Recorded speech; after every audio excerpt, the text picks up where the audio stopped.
بعض محدثین کے بارے میں یہ بات آتی ہے کہ وہ افسوس کیا کرتے تھے اس بات پر کہ انہوں نے بہت ساری چیزیں جو پڑھی سنی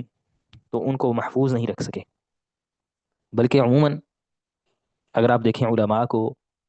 یا حقیقی طلباء کو، تو جو انہوں نے پڑھ رکھا ہوتا ہے اس میں سے اکثر ان کو بولا ہوتا ہے،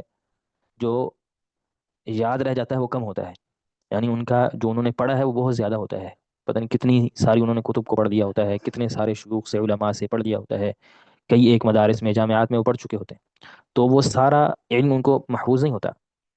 کچھ علم کے اصول جو ہیں وہ ان کو محفوظ ہوتے ہیں، کچھ چیزیں جو ہیں جنہیں وہ دہراتے رہتے ہیں یا اپنے فن سے متعلقہ ہوتی ہیں وہ چیزیں یاد رہتی ہیں وغیرہ بھول جاتی۔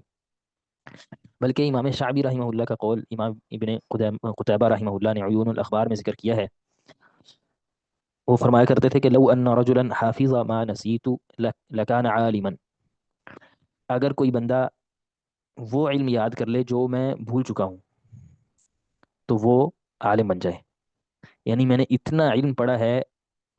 کہ اس میں سے جو میں بھول چکا ہوں، اگر کوئی انسان صرف وہ جو میرا بھولا ہوا علم ہے اس کو بھی یاد کر لے تو وہ بھی عالم بن جائے، یعنی اتنا علم مجھے بھول چکا ہے۔ محدثین کے ہاں ایک خاص فن ہے یا خاص آپ سمجھیں کہ علوم الحدیث میں بحث ہے، من حدث ثم نسیہ، جس نے کوئی حدیث بیان کی اور وہ پھر بھول گیا۔ بلکہ امام علائی رحمہ اللہ نے ذکر کیا ہے کہ امام خطیب بغدادی رحمہ اللہ کا اس پر ایک الگ سے رسالہ ہے، جز بھی ہے، من حدث ثم نسیہ، کہ کسی محدث نے حدیث بیان کی خود سے، جو اسے یاد تھی، جو اس نے اپنے اساتذہ سے پڑھی، پھر وہ خود ہی اسے بھول گیا۔ تو ایسی ہی کئی ایک مثالیں اور کئی ایک واقعات ہیں۔ سیدنا عمر رضی اللہ تعالیٰ عنہ کا جو واقعہ سیدنا عمار رضی اللہ تعالیٰ عنہ سے تیمم کے متعلق صحیح بخاری اور صحیح مسلم میں موجود ہے کہ سیدنا عمر رضی اللہ تعالیٰ عنہ کے ساتھ وہ واقعہ پیش آیا ہے۔ سیدنا عمار ان کو بتا رہے ہیں کہ ہم اس طرح، اے عمر رضی اللہ تعالیٰ عنہ، میں اور آپ دونوں سفر پر تھے اور اس طرح سے یہ واقعہ پیش آیا تھا۔ تو عمر رضی اللہ تعالیٰ عنہ کہتے ہیں، یعنی اپنے جو ان کے جواب ہے اس سے یہ ظاہر کرتے ہیں کہ مجھے تو علم نہیں ہے، یہ آپ کون سی بات کر رہے ہیں، یعنی وہ اس واقعے کو ہی بھول چکے تھے، جبکہ سیدنا عمار رضی اللہ تعالیٰ عنہ نے یاد دلا رہے ہیں۔